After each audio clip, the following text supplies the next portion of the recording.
Very good morning. You're watching the Breakfast News on Rajya Sabha television. I'm Aishwarya Kapoor with you, and here are this morning's headlines.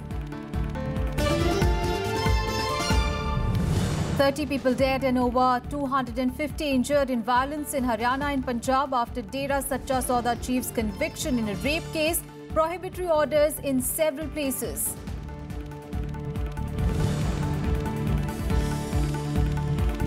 President, Vice President and Prime Minister condemn violence, appeal for calm. Home Minister to hold security review meet of North India today.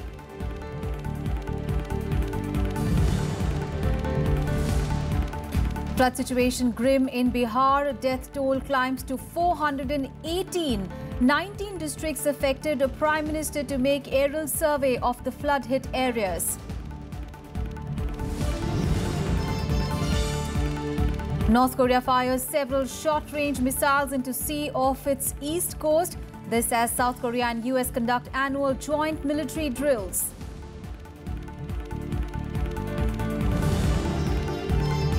And PV Sindhu and Saina Nehwal enter women's singles semi-finals of the World Badminton Championships. Kidambi Srikanth bows out of the tournament after quarter-final loss.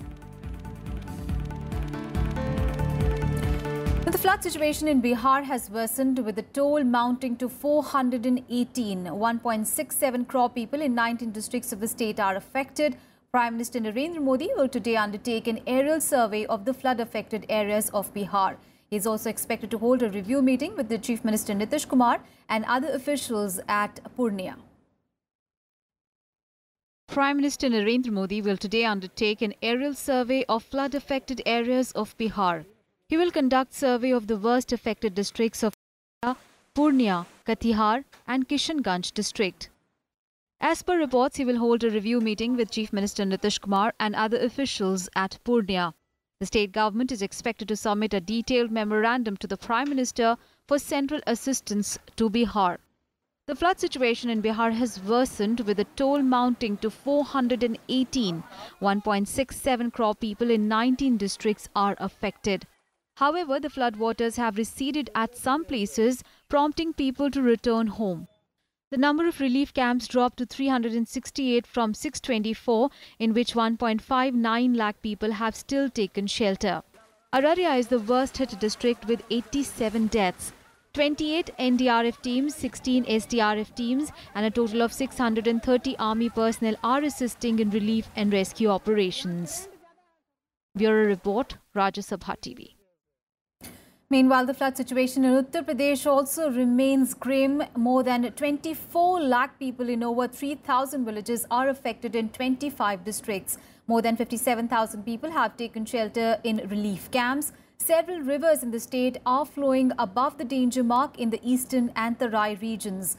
Now, Chief Minister Yogi Adityanath conducted an aerial survey of flood-affected Gorakhpur and Deoria districts on Friday. He said that thousands of people have been hit by the floods in different parts of the state following release of water in rivers by Nepal. The Chief Minister stressed the need for a working plan to deal with the floods on a permanent basis. Meanwhile, the condition in Assam improved with waters of the Brahmaputra River and many of its tributaries flowing below the red mark now. However, 7 districts in the state are still inundated. Around 2.67 lakh people in 472 villages of the state are affected. Nearly 36,000 hectares of farmland is underwater. Now, people have started returning home, though more than 25,000 people have still taken shelter in 62 relief camps in the state. The third wave of the devastating floods have so far claimed 72 lives in Assam. Meanwhile, the situation in West Bengal is improving with the water receding from most of the affected areas. The flood has already affected nearly 59 lakh people in the 6 districts of the state. Over 6 lakh hectares of the cropland has been damaged. Uttar Pradesh के पास 25 जिले बाढ़ से प्रभावित हैं। उन 25 जिलों में प्रत्येक जिले के लिए एक प्रभारी मंत्री नियुक्त किया गया है, जो वहां पे बाढ़ राहत कार्यों का पूरी तरह निरीक्षण करके राहत कार्यों को तीव्रता के साथ आगे बढ़ाने के लिए वहां कार्य कर रहे हैं।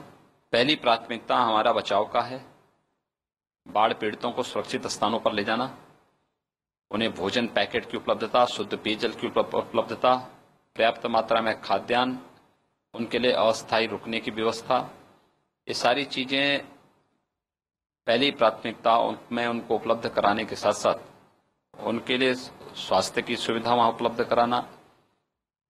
On to some other news, India has promised to revamp the infrastructure and planning mechanism of Nepal to hasten its development process. This assurance was given on the second day of Nepal Prime Minister Sher Bahadur Deuba's visit to India. The visit aims at safeguarding the new unique relationship between the two countries in the face of negative tactics of China. India and Nepal will work together for the development of the Himalayan nation. Nepal has also learned from recent Indian experiences how to overcome global challenges for its economy. With this in view, Nepal's National Planning Commission and India's Niti Aayog are formulating a new strategy of economic and social development. From our side, Niti Aayog, and from the Nepali side, the National Planning Commission agreed on a policy dialogue where we would learn from each other's experiences. That we felt was a very useful step. Petroleum and gas have been a huge challenge for Nepal. The crisis was at its peak when the Madheshi movement stopped their supply. It also crystallized anger among the Nepalese public against India, even though much of the supply problem was indigenous. To avoid such incidents, India has taken on itself the pipeline supply of these products. Looking at the construction of an LPG pipeline from Motihari to Amlekhganj, a natural gas pipeline from Gorakhpur to Sunwal, and extending the Amlekhganj pipeline to Chitwan, which is further west in Nepal.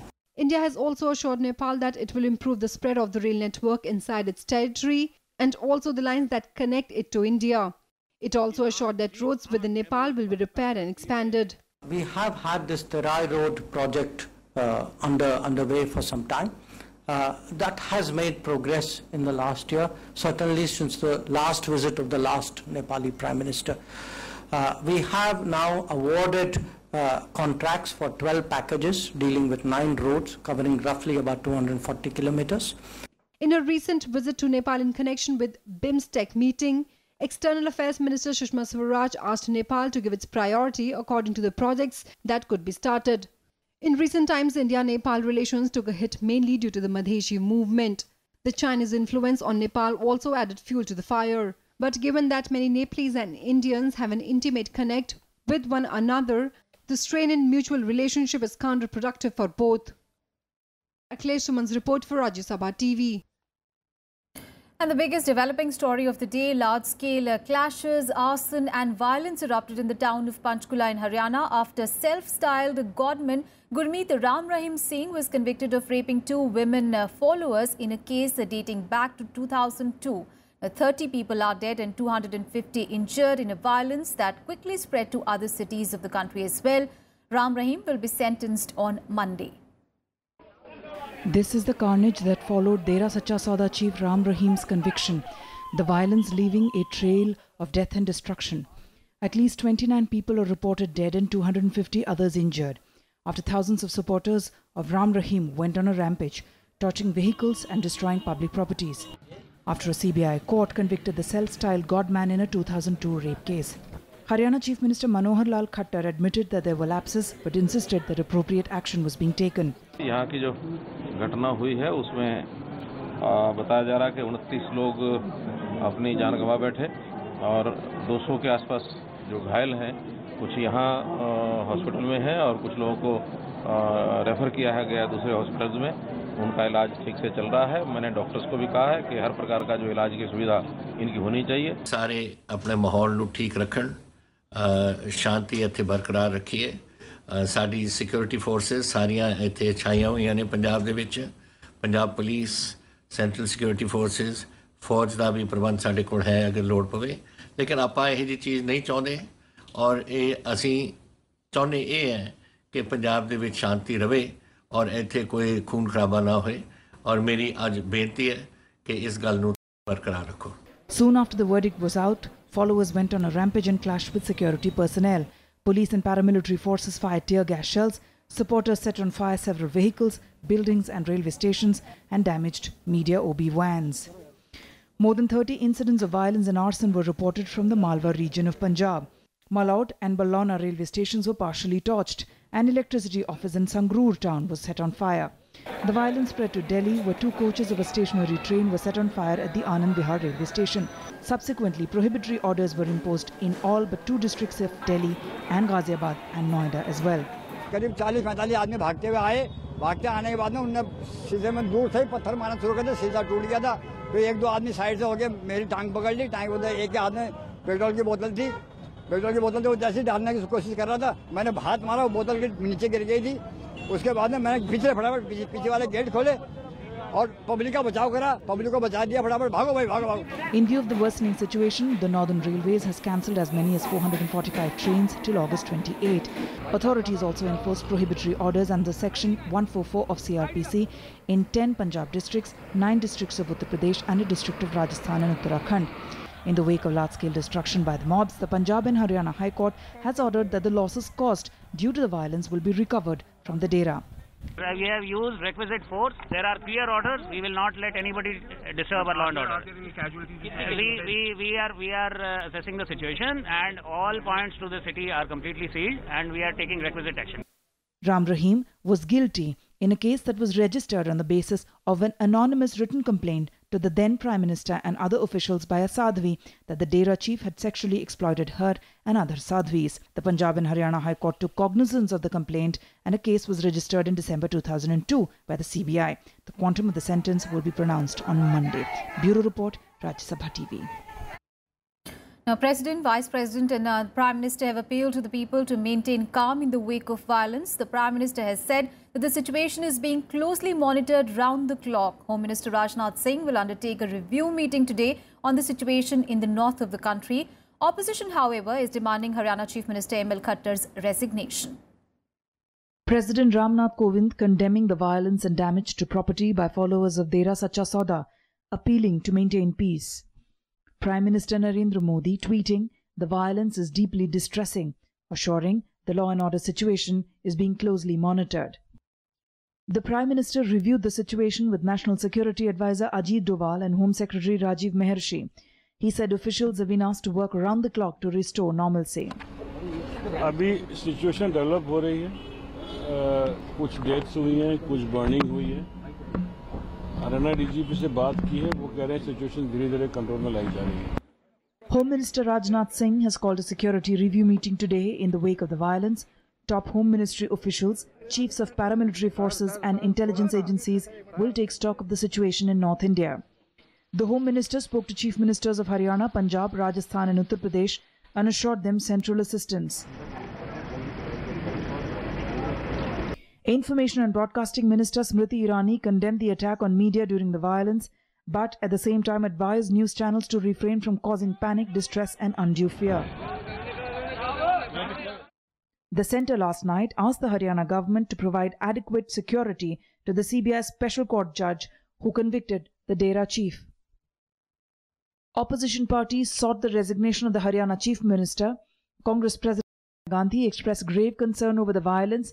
Party Vice President Rahul Gandhi tweeting, "Violence and brutality have no place in our society." लेकिन दुर्भाग्य की बात है कि बार बार हरियाणा सरकार की तरफ से और हरियाणा के क्षेत्र में देखा गया है कि शांति बहाली और कानून व्यवस्था, कानून संतुलन, लॉ एंड ऑर्डर संतुलन कम पाया गया है.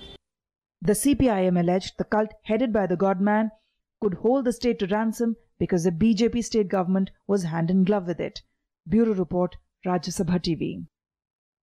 On to some other news now. Prime Minister Narendra Modi has said that he wants IAS officers to not just restrict themselves to files, but also go to the field to understand the true impact of decision making. He conveyed his message to a group of senior bureaucrats that he had met on Thursday. Prime Minister Modi told them that as officers, they should not look on their work just as a duty, but as an opportunity to make a positive transformation for governance in the country. Now, details of the meeting were shared in a release by the PMO on Friday. The Prime Minister also urged IAS officers to use technology interventions to simplify the governance processes. He asked them to focus their attention on 100 most backward districts of the country so that they can be brought up to the national average level on various development parameters. The officers also shared their experiences with the Prime Minister on various subjects such as performance-based administration, innovation in governance, waste management, climate change, education and skill development. Vice President M. Venkaiah Naidu will be on a two-day tour of Andhra Pradesh and Tamil Nadu from today. He will visit Vijayawada, Amravati and Tenali in Andhra Pradesh and Chennai in Tamil Nadu during the two-day visit. He will be given Guard of Honour in Andhra Pradesh. On the first day of his visit, he will visit Amravati. He will be the chief guest at the state reception being hosted by the Andhra Pradesh government and laying of the foundation stone for 2.25 lakh housing units to Andhra Pradesh under the Pradhan Mantri Awas Yojana. He will then go to Tenali, where he will be the chief guest at the birth centenary celebrations of Shri Alapati Venkataramaiah. On Sunday, he will interact with students undergoing training for various skill development and vocational courses at Swarna Bharat Trust in Atkur. He will also inaugurate a medical camp at Swarna Bharat Trust there. The Vice President will then visit Chennai's Anna University, where he will inaugurate the New India on the occasion of 75 years of Quit India movement being organized by Ministry of Parliamentary Affairs and address the gathering. He will also interact with the faculty and the students of Anna University. And Breakfast News, time for a very short break. We'll be back with more news. Stay with us.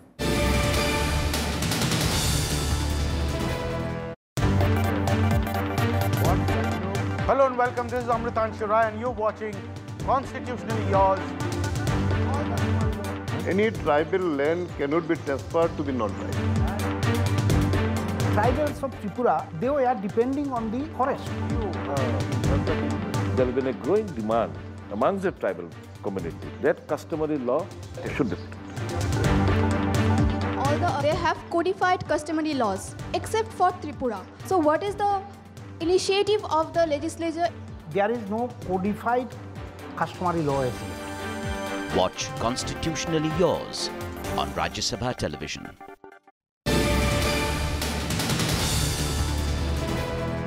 Thanks for staying with us.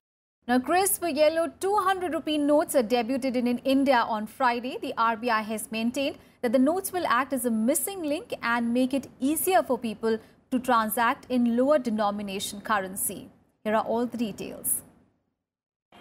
A long queue outside the Reserve Bank of India, reminiscent of the frantic rush for cash after the sudden demonetization in November last year. But on Friday, the lines were for a different reason: the newly minted 200 rupee notes. Rajesh was one among many who woke up before 5 a.m. and queued up by 6 a.m. to obtain the new 200 rupee currency notes introduced for the first time in India's history. जैसा मैंने कल सुना कि 500 का 200 का note जो भारत में release होने वाला है आरबीआई के माध्यम से, तो उस नोट को पाने के लिए मेरे मन में काफ़ी उत्सुकता थी कि इस नोट को मैं प्राप्त करके जल्दी अपने लोगों को दिखाऊंगा और खुशी का इजहार करूंगा। तो मैं सुबह 5 बजे नींद से जागा और नहा धोकर फ्रेश होकर मैं यहाँ पर सुबह 6 बजे आरबीआई ऑफिस मेट्रो के माध्यम से आ गया। The 200 rupee notes have a motif of the Sachi Stupa monument depicting India's cultural heritage, besides the Ashoka pillar emblem. There's a security thread with inscriptions Bharat and RBI. The color of the thread changes from green to blue when the note is tilted. For the visually impaired, the Mahatma Gandhi portrait and Ashoka pillar emblem are raised. The new notes also have a logo of Swachh Bharat. We know that our friendly neighbors are running factories to reproduce fake currency notes which are entering India through Bangladesh. That is what is being reported. Now, we have to have constant change in the currency notes, their design, their denomination, their styles, and changing the security features to minimize the occurrence of fake currency.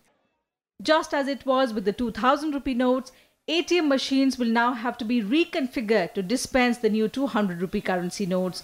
This is the fourth new note to be introduced since Prime Minister Narendra Modi announced an overnight ban on 1,500 rupee notes to check black money. The 200 rupee notes are expected to inject more low-denomination currency in the system and ease the pressure on the 500 and 100 rupee notes. Kriti Mishra's report for Rajya Sabha TV. And the 23rd Delhi Book Fair will begin from today at Pragati Maidan. The fair will offer a wide range of books covering almost every field from about 120 publishers, both from the country as well as abroad. The theme of this year is Padhe Bharat, Badhe Bharat.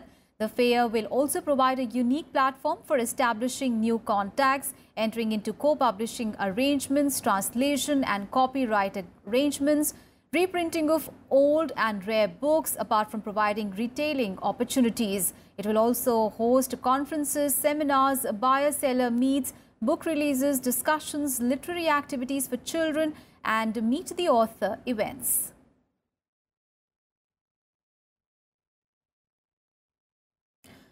Time for all the international news now. And North Korea fired several short-range missiles into the sea off its east coast early today. This even as South Korea and the US military conducted annual joint military drills. Now, the US military's Pacific Command said that it had detected 3 short-range ballistic missiles, all of which failed, with one of them actually blowing up immediately after the launch. The South Korean office of the Chief of Staff said that the projectiles were launched from North Korea's eastern Gangwon province and flew in a northeasterly direction about 250 kilometers into the sea. Pacific Command also said that the missiles did not pose a threat to the US mainland or the Pacific territory of Guam, which North Korea had threatened earlier this month to surround in a sea of fire. Meanwhile, Japan's military said that the projectiles did not appear to be objects that could threaten Japan's safety.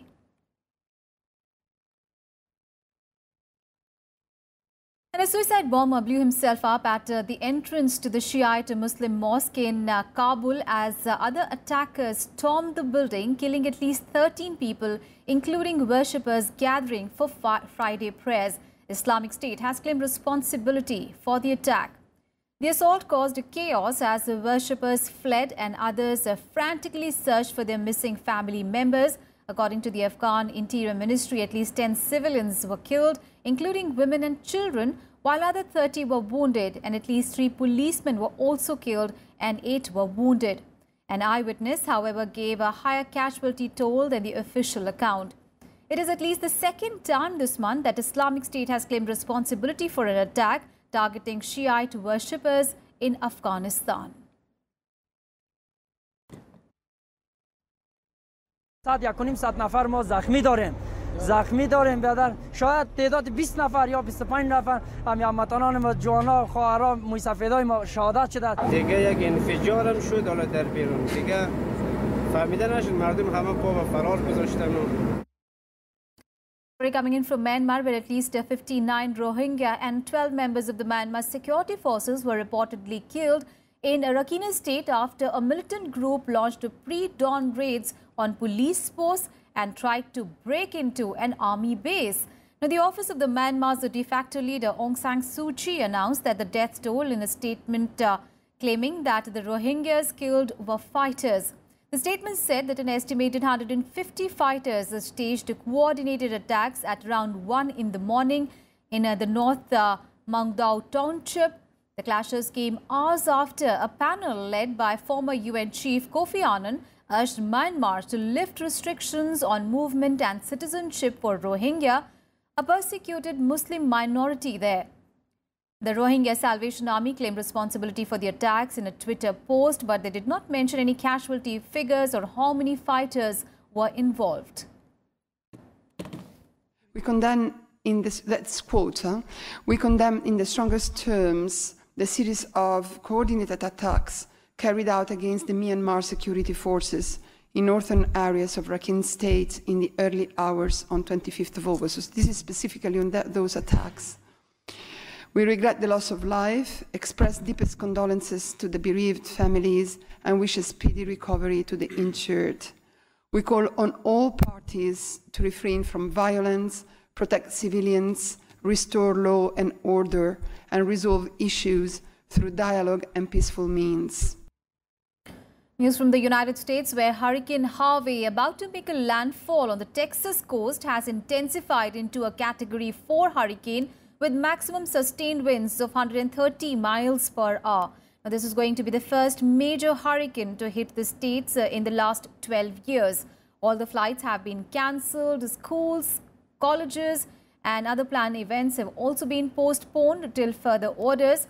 Now, Harvey is going to be the biggest challenge for Trump administration in dealing with a natural disaster.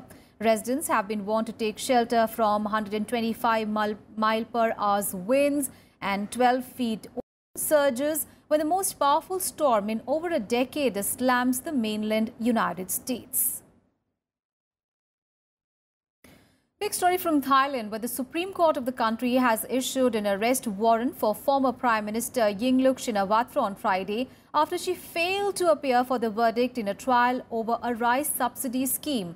Her lawyers told the court that she was unable to attend because she was ill, but sources in her party said that she had fled the country just hours before the verdict.